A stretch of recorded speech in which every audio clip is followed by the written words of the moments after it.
Ahora vamos con la teología de la Reforma o teología reformada.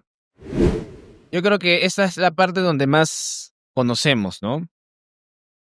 Es bastante estudiado por nosotros y con esto finalizamos para ya, en la última sesión de hoy, vamos a hablar de la teología liberal.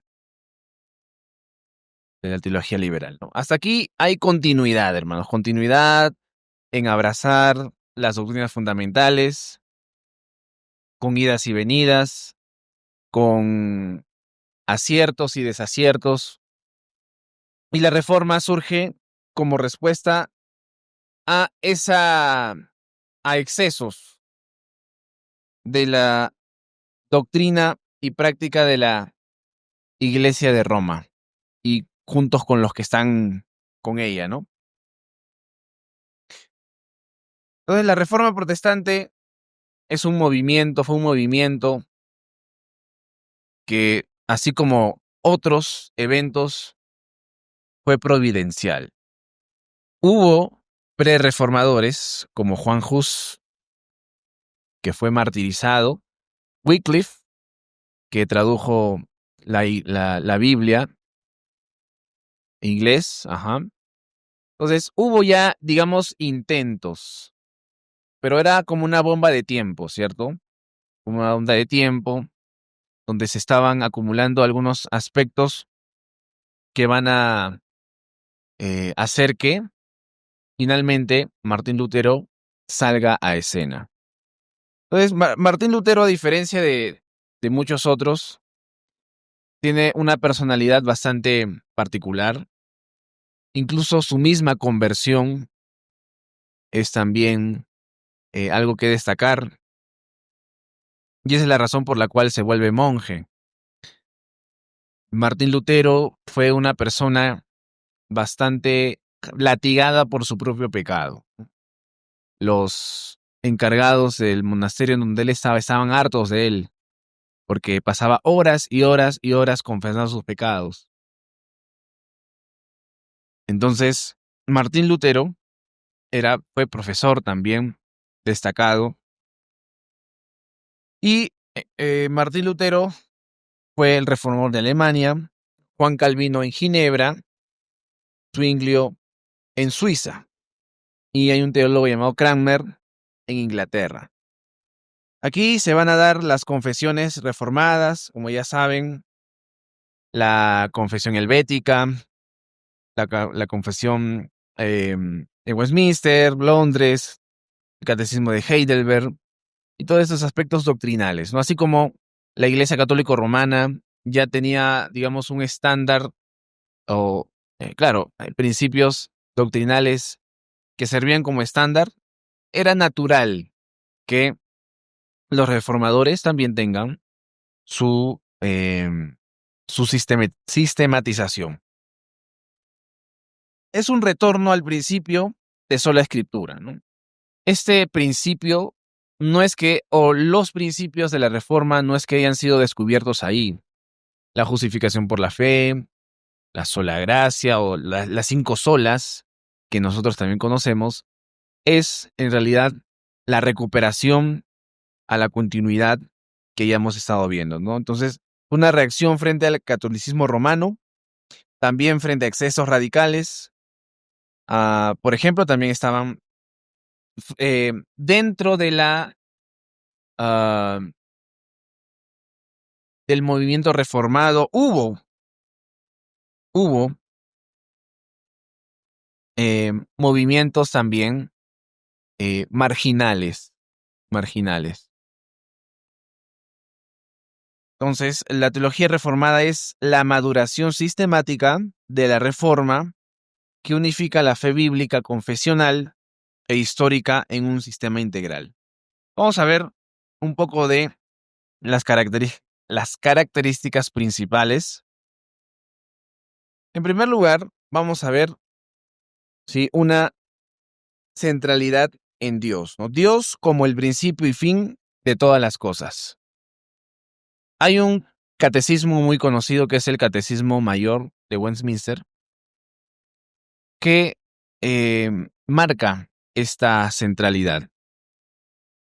Y la primera pregunta de este catecismo es, ¿cuál es el último fin del hombre? ¿Ya saben la respuesta?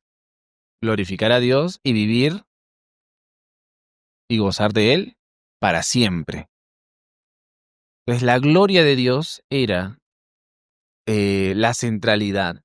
De hecho, hay un libro de Joel Beeke, ¿conocen a Joel Beeke? Sí, claro, que se titula Viviendo para la gloria de Dios, que describe la doctrina reformada, que también les recomiendo un libro, sobre todo la parte de las 5 solas. Dios es el principio y fin de todas las cosas. Énfasis en la absoluta soberanía de Dios y en su gloria como fin último. Por eso que se establece el soli deo gloria. ¿Qué significa soli deo gloria? Solo a Dios la gloria. Dios se lleva la gloria en la salvación del hombre. La teología reformada es una teología doxológica. Los reformadores y en general nosotros también tenemos que estudiar, profundizar las escrituras para glorificar a Dios. Para glorificar a Dios. Vemos también en una autoridad suprema de las escrituras, sola escritura, es la norma normans, es decir, la norma que norma a otras normas. No es una negación de otras normas, no es la eliminación de la tradición, no es la eliminación de otros principios, sino más bien la reivindicación y el reconocimiento de que la palabra de Dios es la única palabra o la única autoridad infalible. Vemos que es inspirada, suficiente, clara y autoritativa, ¿no? Las tradiciones no son inspiradas, la palabra de Dios sí. La Biblia es suficiente, y hemos dicho que ¿para qué es suficiente?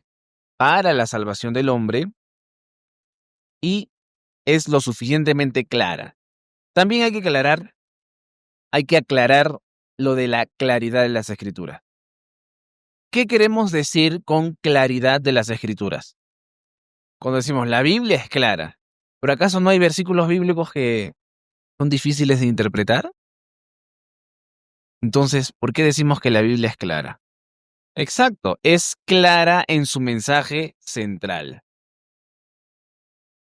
Así que cada hombre, desde el menos instruido, el que apenas sabe leer, como el más letrado, va a entender que existe un Dios y que existe un hombre y que ese hombre, creado por Dios, necesita de Cristo, de la gracia.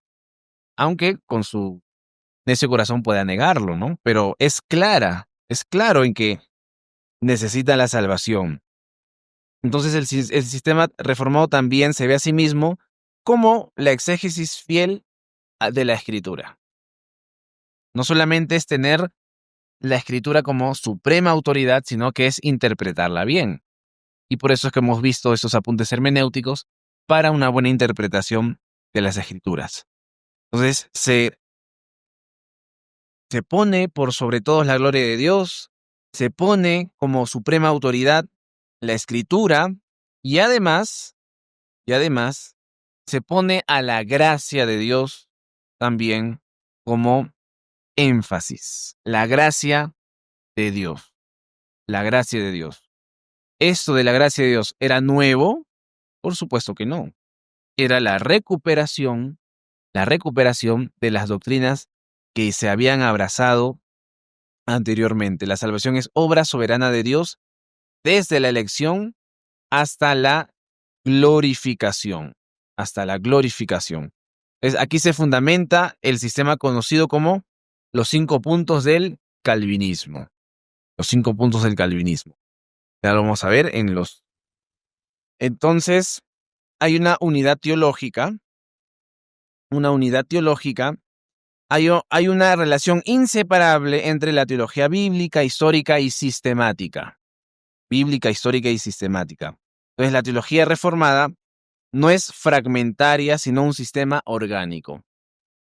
En la teología reformada ustedes van a poder ver que se intenta lo más posible a tener un sistema coherente y lógico. Un sistema coherente y lógico. Es decir, nuestra soteriología debe estar acorde con nuestra antropología. Nuestra escatología debe ser coherente con nuestra cristología. ¿Por qué? Porque es un sistema organizado.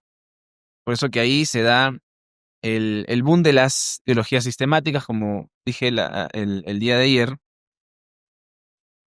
Por eso que también se da el tema de la correlación, ¿no? La enciclopedia teológica. Vamos a ver también en la teología reformada a Cristo como centro de todas las cosas. El centro de todas las cosas se recupera, por ejemplo, en las 5 solas. En las 5 solas, solus Christus. Solus Christus, vamos a desarrollar a Cristo como mediador y además se va a robustecer la doctrina del pacto. La doctrina del pacto. Pacto de obras, el pacto de gracia. Y aquí otro marco hermenéutico ya particularmente de la reforma, ¿no? Nosotros como reformados entendemos que prácticamente el sinónimo de teología reformada es teología del pacto. Es teología del pacto. Charles Spurgeon dijo que aquel que puede explicar los pactos ya tiene un doctorado en teología. Porque es importante saber, y incluso yo desde en estas clases he estado considerando ese aspecto hermenéutico. Mi marco como reformado es entender la obra redentora en términos pactuales. ¿Cómo? Y ahí se ve la coherencia. ¿Cómo explican muchos otros la imputación del pecado de Adán a los hombres? Hay muchas teorías, pero la más coherente es que hubo un pacto de obras con Adán, Dios y Adán, en Génesis capítulo 2. Y de ahí vemos la comparación entre Cristo y Adán. ¿Quién es Cristo? El segundo Adán. ¿Por qué segundo Adán? ¿No? Porque hay similitudes y analogías, y por supuesto también hay cosas que se oponen. Pero vemos que en la teología reformada, o en este periodo de la teología reformada, se va a desarrollar la teología del pacto. Digamos, se va a robustecer y sistematizar. El TULIP, por ejemplo. El TULIP está bajo el marco de la teología pactual. Una persona que no cree en la teología del pacto, pero cree en las doctrinas de la gracia, va a quedarse con un vacío porque no sabe explicar muchas de las cosas que se estableció en las 5 doctrinas de la gracia. Porque las doctrinas de la gracia se dieron en el contexto de los cánones de Dort. Y ya en un momento lo vamos a ver, porque los cánones de Dort implicaban o suponían o asumían la teología del pacto. Dios tuvo un pueblo a lo largo de todos los siglos, Israel como tipológico de la iglesia, una sola institución, diferentes pactos y Cristo como centro. Cristo es la cabeza de la iglesia, el Señor de toda la creación. Entonces es importante ver que la teología reformada tiene ese marco ese marco hermenéutico que es un marco pactual.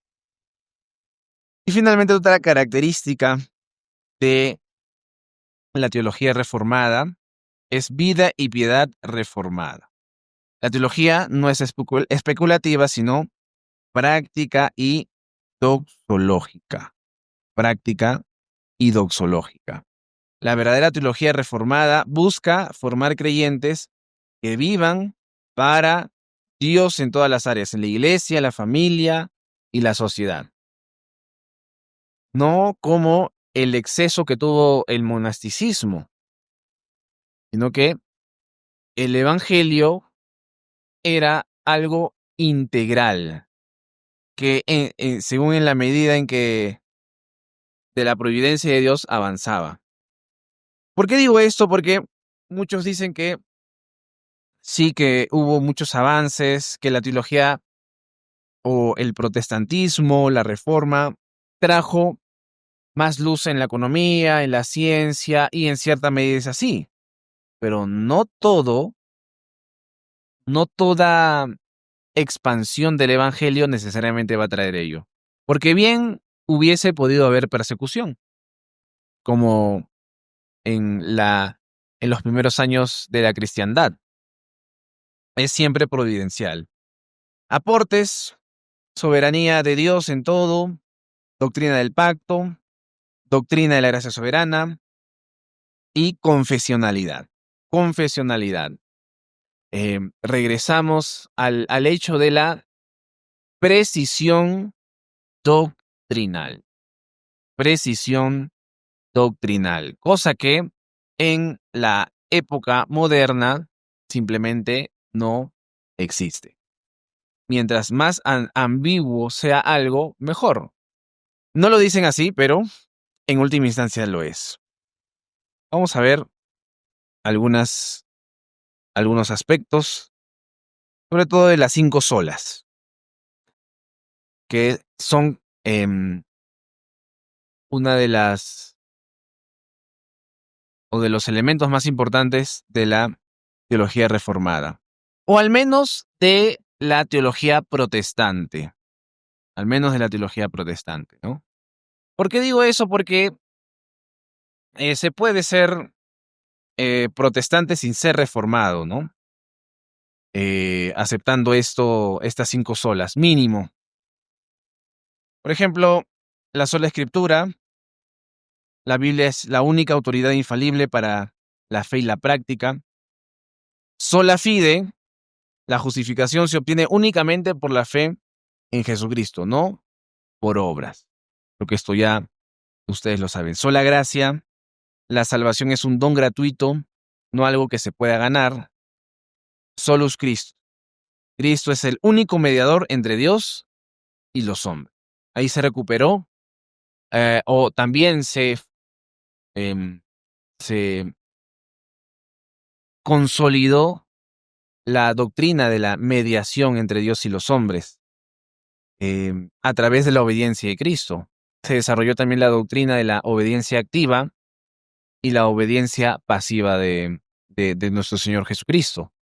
La obediencia pasiva es aquella que nos dice que, o mejor dicho, la obediencia activa es la que nos dice que Jesucristo vivió una vida santa, perfecta según la ley.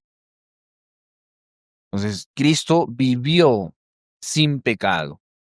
Y la obediencia pasiva es la que nos dice que Cristo recibió el castigo del pecado, obediente al recibir el castigo del pecado por nosotros. No es que haya 2 tipos de obediencia, o bueno, no es que haya 2 obediencias, sino que es una sola.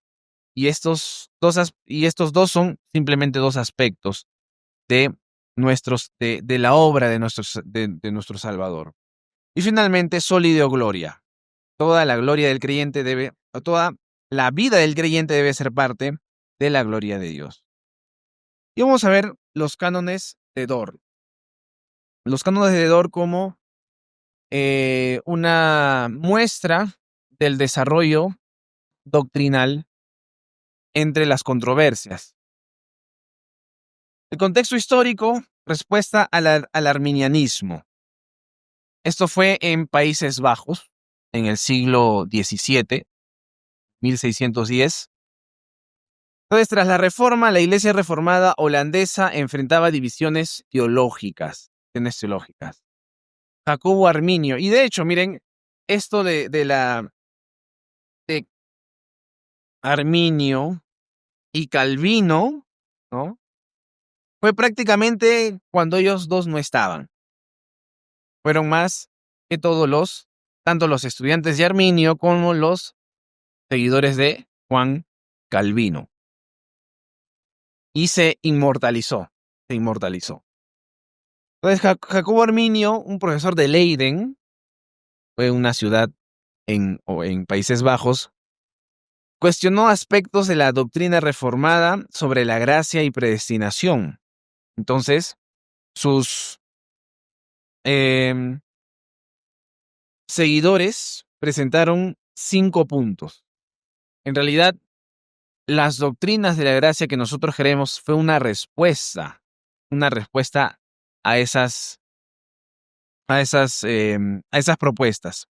Creían en una elección condicional, expiación ilimitada, depravación parcial, gracia irresistible y posibilidad de caer de la gracia. Todo lo contrario a lo que nosotros conocemos como el tulip, ¿cierto?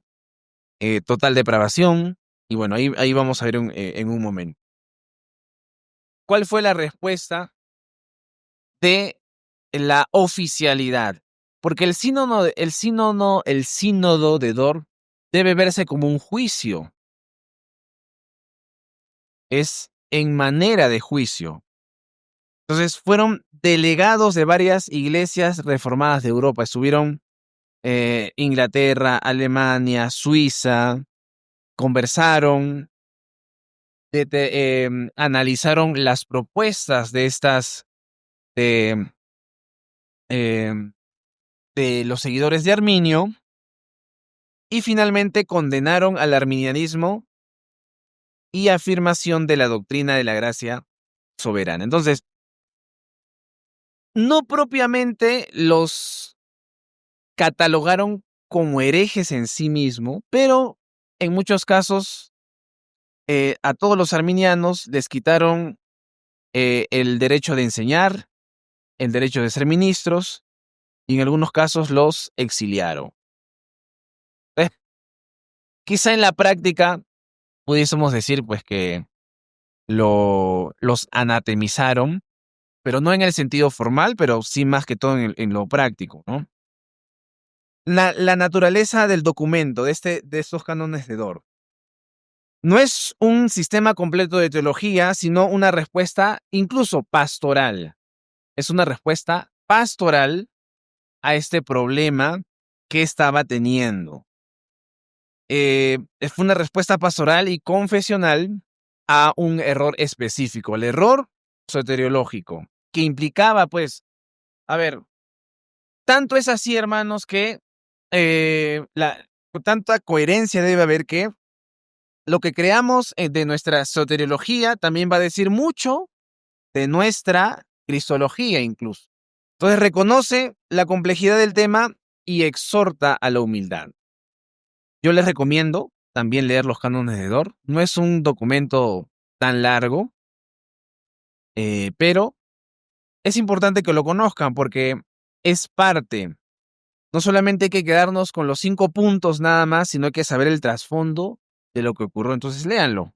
Entonces, también, no sé si han escuchado las 3 formas de unidad. Sobre todo eso se utiliza como documentos confesionales en Europa. Las 3 formas de unidad son el Catecismo de Heidelberg, la Confesión belga y los cánones de Dort. Vamos a ver la estructura de los cánones de Dort. En primer lugar, son 4 capítulos. 4 capítulos, el tercero y cuarto van unidos, por eso son 5, pues, ¿no? Son 4 capítulos, pero en realidad se desprende 5 puntos, ¿no? Por eso son los 5 puntos del calvinismo. En primer lugar, vamos a ver de la divina predestinación. Vamos a hablar de la divina predestinación, es decir, elección y reprobación. ¿Qué es lo que dictaminó los cánones de Dort? La incondicionalidad basada en la gracia soberana de Dios, no en la previsión de fe. No en la previsión de fe. La reprobación es el justo juicio de Dios sobre los pecadores no electos. Si es gracia, entonces, ¿qué implica que la salvación sea por gracia? Al menos dos cosas. En primer lugar, que es siempre incondicional. Es decir, nace de una disposición pura del que va a otorgarlo. No es una obligación. No es una obligación. Y en segundo lugar, no depende de la condición de aquella persona que lo va a recibir. Por eso es gracia. Si no fuese gracia, entonces implicaría que hay condiciones previas que son independientes del que lo va a dar. En segundo lugar, primero quedándonos ahí, ¿no? No es que Dios, y esto lo dicen muchos, ¿no? Dios vio en el futuro que yo iba a creer y por lo tanto me eligió. ¿Eso es gracia? No, ya no es gracia. Y además, hermanos, una pregunta. ¿Dios cómo sabe las cosas? ¿Cómo Dios sabe las cosas? Por decreto, ¿cierto? O sea, ¿Dios puede aprender? Claro, Dios no puede adquirir una información nueva porque todo lo que ocurre en la historia es por decreto, por su consejo divino, ¿cierto? Entonces, Él, en la posición de la elección condicional, Dios aprende de alguna manera. Y eso ven que afecta nuestra teología propia. O sea, todo, si seguimos el hilo de las creencias que muchos tienen, pueden causar muchos estragos en la teología o en las doctrinas fundamentales. Pues Dios no aprende y por lo tanto todo lo que sabe es por decreto. Es decir, el conocimiento de todas las cosas o los acontecimientos de todas las cosas depende de Dios. En segundo lugar, de la muerte de Cristo y la redención de los hombres por ella. La muerte de Cristo es de valor infinito. Infinito. Aquí vamos a ver algo importante. La sangre de Cristo, el sacrificio de Cristo, es suficiente para salvar a 1000 mundos. Es como, por ejemplo, ¿cuánto cuesta esa agua? ¿Cuánto cuesta esa agua en promedio? 5 bolivianos, ¿no? Imagínense que esta botella la considere tan, pero tan valiosa que en vez de pagar 5 pesos, pago 50,000 pesos. Entonces, con 50,000 pesos, ¿cuántas botellas compraría? Más de una, ¿no? Pero yo solamente quiero una. Entonces, más que en el valor de quienes van a ser salvos, el valor de la sangre de Cristo es abundante. Es abundante. Pero la eficacia de la salvación solamente es para los elegidos. Una gota de la sangre de Cristo pudo haber salvado a todos, pero Él decidió dar toda su sangre por los elegidos. Se ofrece el evangelio a todos, sinceramente, pero solo los elegidos van a creer. ¿Dios es injusto por esto? No, no. ¿Acaso el barro le dice al alfarero, ¿por qué me hiciste así? No, ¿cierto? Entonces, hay coherencia en las escrituras, en ese sentido. Tercero y cuarto, de la corrupción del hombre y su conversión a Dios. De la corrupción del hombre y su conversión a Dios. Al principio dije que eran, me equivoqué diciendo algo, hermanos, son cuatro partes, y la tercera y la cuarta están unidas. La tercera y la cuarta están unidas. Entonces, el hombre está totalmente depravado, incapaz de creer por sí mismo. Incapaz de creer por sí mismo. Debe haber una regeneración. Una regeneración. Dios nos eligió desde antes de la fundación del mundo, por supuesto. Pero en la historia, Dios va a enviar su palabra con el poder de su Espíritu Santo y finalmente nos salva. Y por eso la necesidad de la predicación del Evangelio. El hombre está depravado, la conversión es por la gracia irresistible del Espíritu Santo, pero esa obra irresistible del Espíritu Santo tiene como instrumento ¿a qué? ¿Qué usa Dios para la salvación de los hombres? ¿Qué utiliza Dios para la salvación de los hombres? La proclamación del Evangelio. Sin proclamación del Evangelio no hay salvación. Así de simple. Así de simple. No hay salvación. ¿Qué pasa con aquellos que no han escuchado el Evangelio? ¿Qué pasa? Igual el Señor los juzga, porque tienen la revelación natural que los hace inexcusables. No puede salvarles, pero sí les hace inexcusables. ¿Dios es injusto por hacer eso? No, es justo. Es justo. La revelación natural no es para salvación, sino es para ser inexcusables delante del Señor.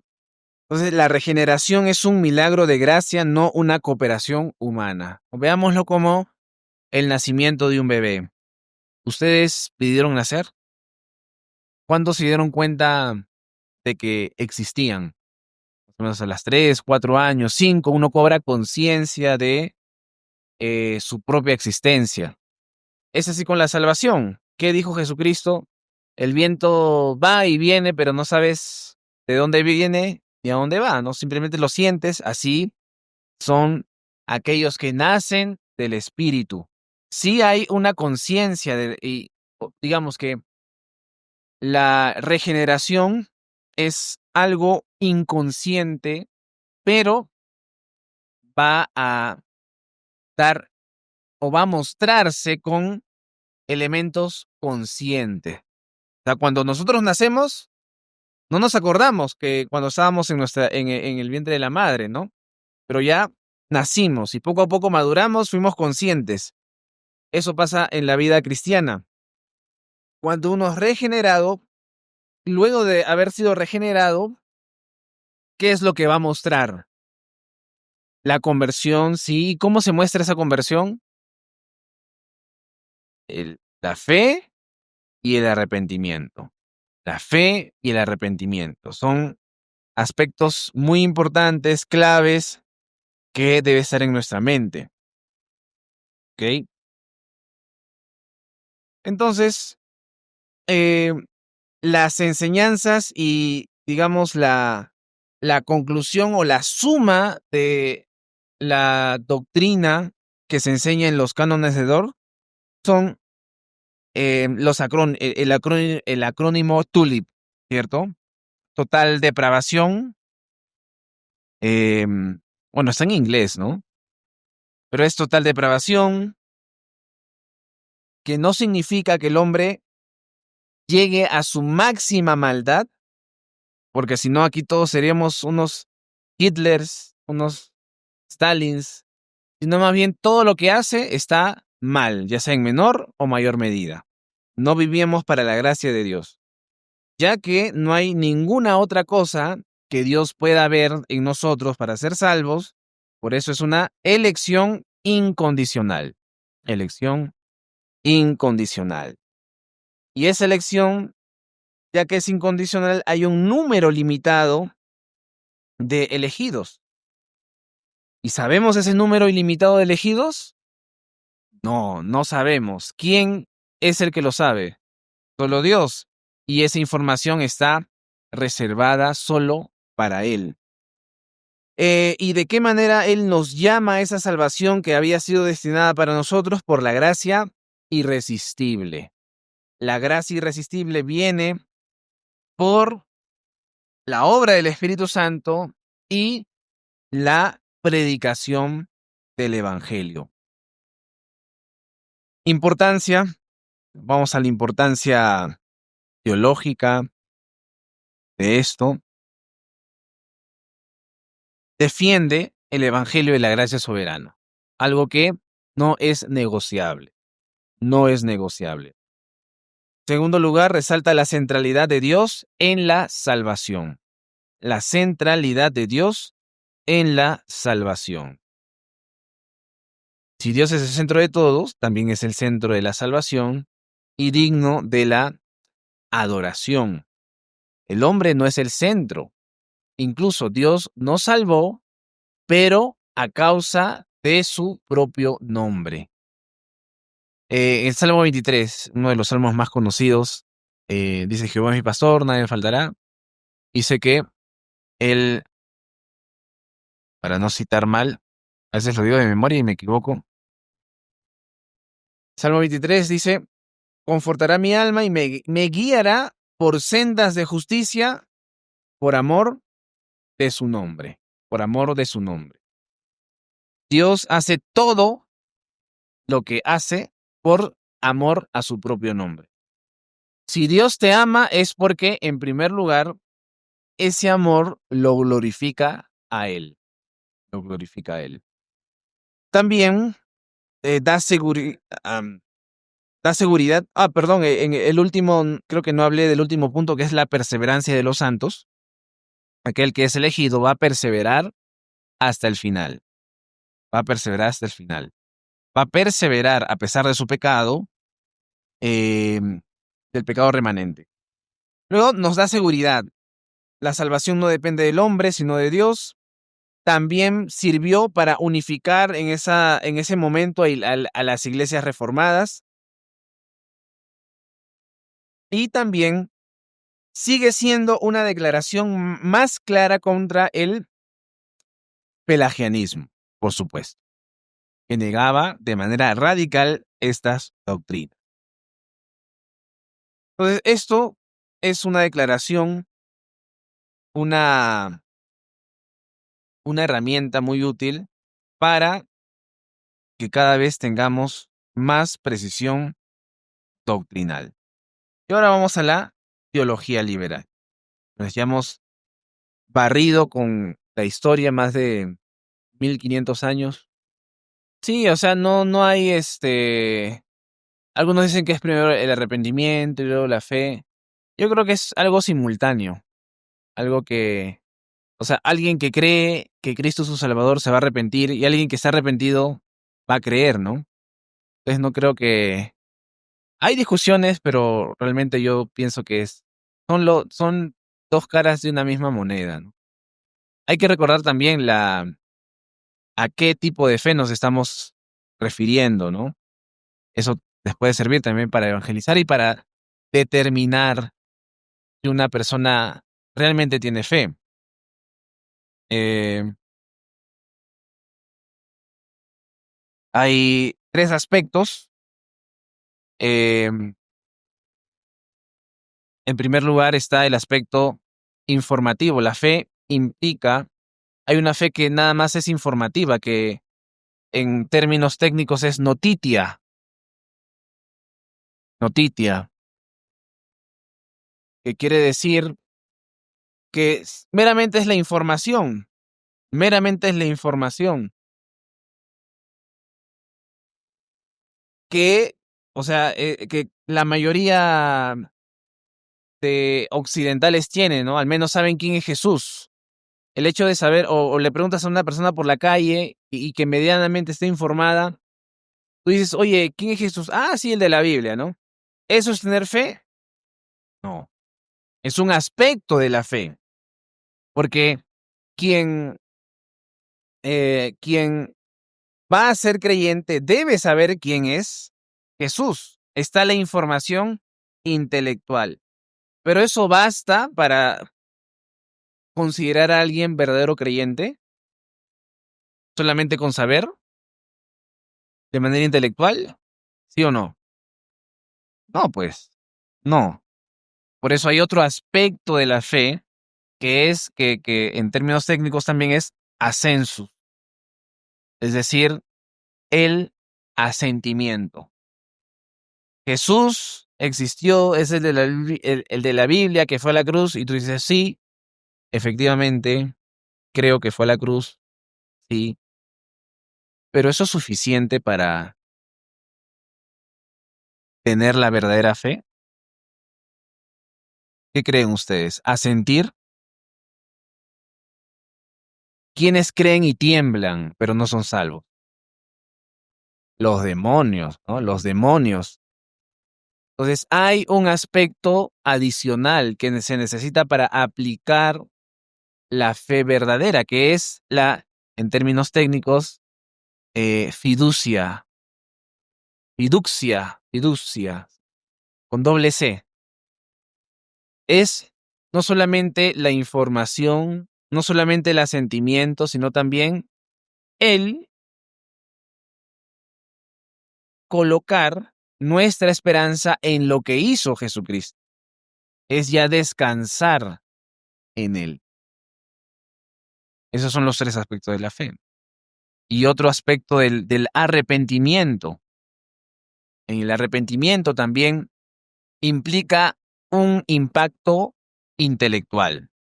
Aplica un impacto intelectual. ¿Ok? Claro, afecta nuestra mente. Hay un cambio en nuestra mente y en nuestra voluntad. Entonces, luego también hay un pacto emocional de los afectos. Y finalmente, hay un cambio en nuestra voluntad, en la disposición de dejar el pecado. Entonces, ahí están los dos aspectos, la fe y el arrepentimiento. Son dos caras de una misma moneda para este caso, ¿no? Entonces, vamos a ver un poco del contexto histórico. Ya vimos que es el fruto de la Ilustración. La razón como juez supremo de todo. También hay, la Ilustración también es parte o mejor dicho, fruto de la Ilustración es el cientificismo. ¿Qué es el cientificismo? El hecho de que, y bueno, es parte también del materialismo, pero el cientificismo es aquel pensamiento que la ciencia lo explica todo en última instancia. Y, y esto asume un materialismo. No hay espíritu, no hay algo sobrenatural. Todo lo que vemos es la realidad última. Pero eso no explica, por ejemplo, o incluso algunas personas creen que los sentimientos que tenemos son meras reacciones químicas que hay en el cerebro. Pero por supuesto, hermanos, cuando tú te pones feliz, tú segregas ciertas hormonas. Pero es una explicación física, pero que va más allá de lo físico. Por ejemplo, la ciencia no puede explicar la ética. La ciencia debe ser tomada como una explicación de de hechos naturales, pero ni siquiera la ciencia nos da la explicación del propósito por el cual están hechas todas las cosas. Y eso es parte de la Ilustración, Hay un auge de las ciencias modernas, y otra cosa que la ciencia no puede explicar es la moralidad, ¿no? Por eso que en las naciones comunistas y el comunismo asume el ateísmo, es que hubo más muertes. ¿Por qué? Porque había una filosofía. El hecho de el más fuerte, ¿cierto? El más fuerte domina. La ley del más fuerte. La teoría de la evolución también, ¿no? ¿Quiénes fueron los que permanecieron y evolucionaron? Con los que fueron, o los que tenían mejor genética, no había una explicación. ¿Cómo la ciencia y cómo el materialismo puede explicar que un asesinato es malo? ¿Puede hacerse? ¿La ciencia puede explicar la moralidad, la ética? Por supuesto que no. Son asuntos que van más allá de lo material. Y todo esto lo trae la Ilustración. Una influencia clave, como hemos dicho ayer, fue René Descartes, confianza en una razón autónoma, en Immanuel Kant. Kant, hermanos, fue una persona muy influyente en la teología liberal. La religión va a ser va a ser reducida a la mera moralidad. Simplemente a ¿por qué debes hacer lo bueno? Por el simplemente hecho de que lo debes hacer y ya. No hay mayor razón. También Hegel, una visión idealista de la historia como proceso del espíritu, alguien que también era antropocentrista. Y Alemania, todo eso también se surtió en Alemania. Había una prioridad de la crítica histórica y rechazo de lo sobrenatural.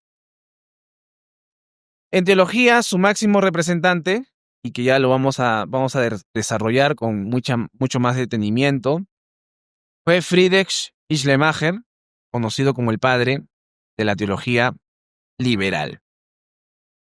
Entonces, la teología liberal es la secularización interna de la teología cristiana, que sustituye la revelación objetiva por la experiencia subjetiva.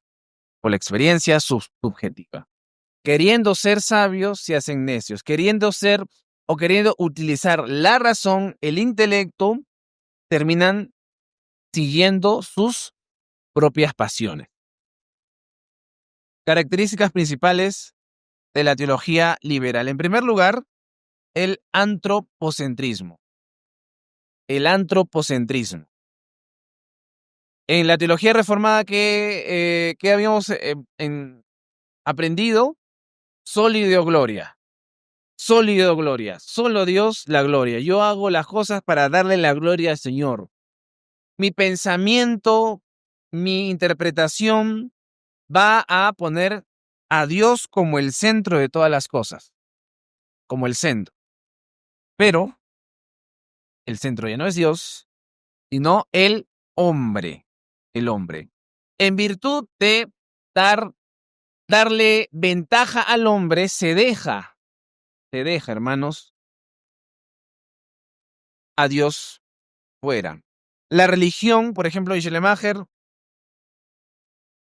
define la religión como sentimiento de dependencia.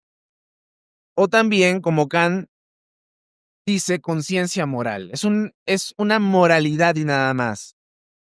Lo absoluto se sustituye por la experiencia, por lo experiencial o por lo psicológico, más que doctrinas, más que el estudio objetivo de la teología, se va a cambiar términos. En vez de teología o facultad de teología, la gente va a empezar a llamarle ciencias religiosas. R.C. Sproul, en su libro Todos somos teólogos, cuenta que fue invitado a una facultad de teología, una facultad donde antes tenía como nombre Facultad de Teología y precisamente había pasado eso, ¿no? Ahora ciencias religiosas. Ahora, ¿cuál es la diferencia? Si ustedes van a una universidad o a una institución donde hay este tipo de estudios, la ciencia religiosa en realidad no es otra, o no es otra cosa que el estudio de la experiencia religiosa del ser humano. Esos son los estudios religiosos. No importa la Biblia, importa la experiencia religiosa de esta comunidad o de esta comunidad. Eso ya no es teología, eso es cualquier otra cosa, o bueno, no estamos diciendo que no se puede estudiar, pero si tú dices que a eso se reduce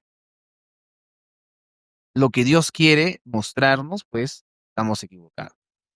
¿No es así?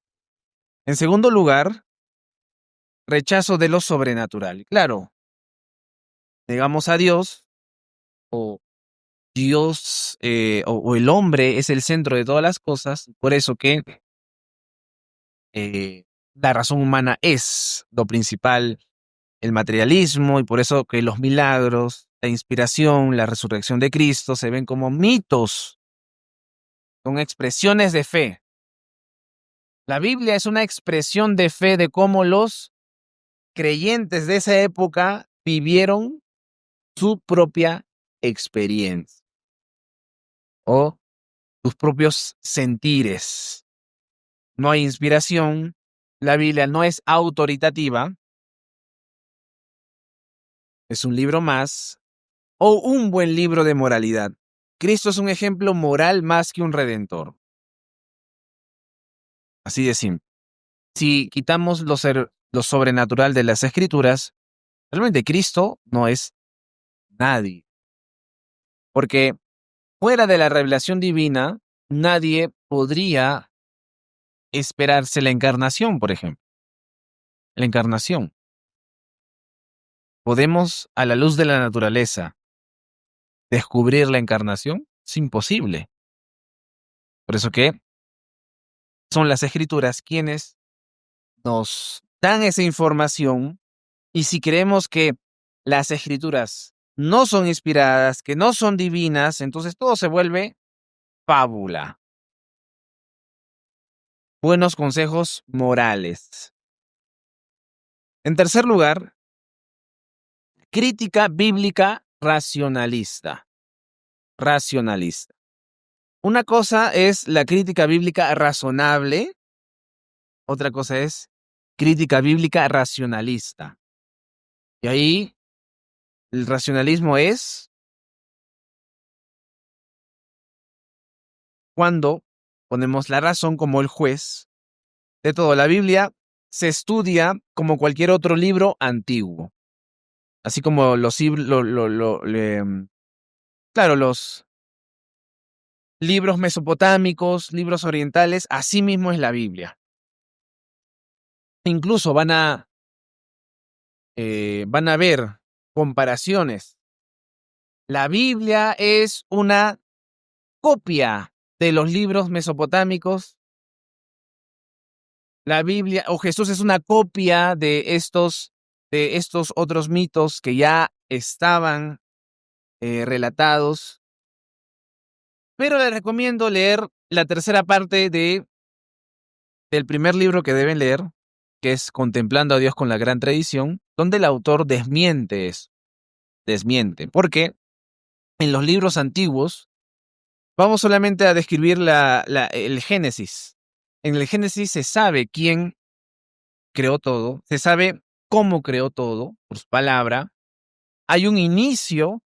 En cambio, si ustedes revisan un poco las historias o mitos de estas otras culturas, van a encontrarse simplemente con un relato de la creación ya hecha, y que los dioses se peleen entre sí, hay guerras entre ellos, y en realidad no se compara a la realidad bíblica. De hecho, no hay según este autor, no hay un relato del inicio de todas las cosas en sí mismo, sino que todo inicia, o la historia en sí misma inicia ya con un contexto hecho, cosa que la escritura es superior. Pero aquí, en la teología liberal, ve la Biblia como cualquier otro libro antiguo. El método histórico crítico, autores múltiples van a ver la teoría de que hay como Isaías no es de un solo autor, sino que hubo un Isaías, dos Isaías, tres Isaías. También la hipótesis documentaria, que eso lo podrían estudiar en Pentateuco, la hipótesis documentaria que dice que Moisés no fue el autor de todo el Pentateuco, sino que hubo posteriores autores que lo complementaron, que según el lenguaje pueden determinar que si este es con influencia levita, con influencia eloísta y, en fin, como mero libro sin inspiración divina. También vamos a ver la búsqueda del Cristo histórico, se pierde la noción de la inspiración y de autoridad divina. Pero sobre todo hay un moralismo religioso, un moralismo religioso. Entonces, el cristianismo, ya que no hay nada sobrenatural, a ver, ¿qué le podemos sacar de bueno a la Biblia? Bueno, la moralidad. El cristianismo se reduce a la ética y al progreso moral, y nada más, como otro libro más. Eso ya no es cristianismo, para nada. La teología liberal ya no es cristianismo. El reino de Dios se entiende como justicia social, desarrollo cultural, no como obra redentora de Cristo. Entonces tenemos que progresar, tenemos que ser buenas personas, tenemos que sobrepasar los sufrimientos y todas estas cuestiones. Entonces, hermanos, se reduce a un moralismo religioso. Y finalmente, la última característica, el optimismo sobre el hombre y la historia. Y un optimismo, ya que el hombre, ya que la teología liberal tiene como el centro al hombre, hay una confianza más que en la palabra de Dios, en el progreso científico, cultural y moral de la humanidad. Entonces ya no se ve el progreso científico como parte de la gracia divina del Señor, de la revelación del Señor, sino como mero esfuerzo humano. Claro que no estamos diciendo, ¿no?, que el desarrollo científico venga así de porrazo, así como una iluminación. No hay un esfuerzo, pero incluso ese esfuerzo y que nos lleva a ciertas verdades naturales, finalmente es gracias a la gracia común del Señor. El pecado es visto como ignorancia o atraso, pero no como un problema real. No como un problema real. El pecado ya no es pecado. El pecado ahora son como errores o cosas malitas. Y eso en muchas iglesias se ve. La palabra pecado es simplemente una palabra prohibida. Y en la mayoría de iglesias, lamentablemente, mejor no digo la mayoría, sino en muchas iglesias. Ustedes ven una predicación que no es predicación, sino más bien es como una palmadita en la espalda diciendo, oye, vamos, tú puedes, Dios te ama, mira, Cristo ha venido por ti y por eso eres tan valioso que puedes hacer todas las cosas, que puedes hacer que todas las cosas que tú quieras sean realidad. Eso no es cristianismo, es liberalismo.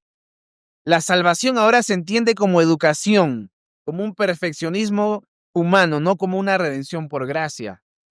La salvación o ese énfasis, el énfasis mundano. La educación es lo que nos va a salvar, pero sabemos que no. La educación no es la salvación. El intelecto o ahondar en la intelectualidad no es la solución. Para nada. Porque hay intelectuales depravados.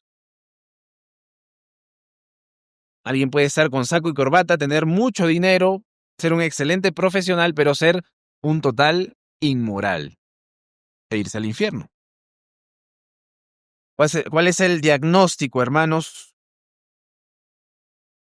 de todo esto? Hay una crisis espiritual. Hay un vaciamiento de iglesias en Europa y que se ha estado dando a lo largo de todo del siglo XX y sobre todo el siglo XXI. En Inglaterra, por ejemplo, hay muchas iglesias que se están convirtiendo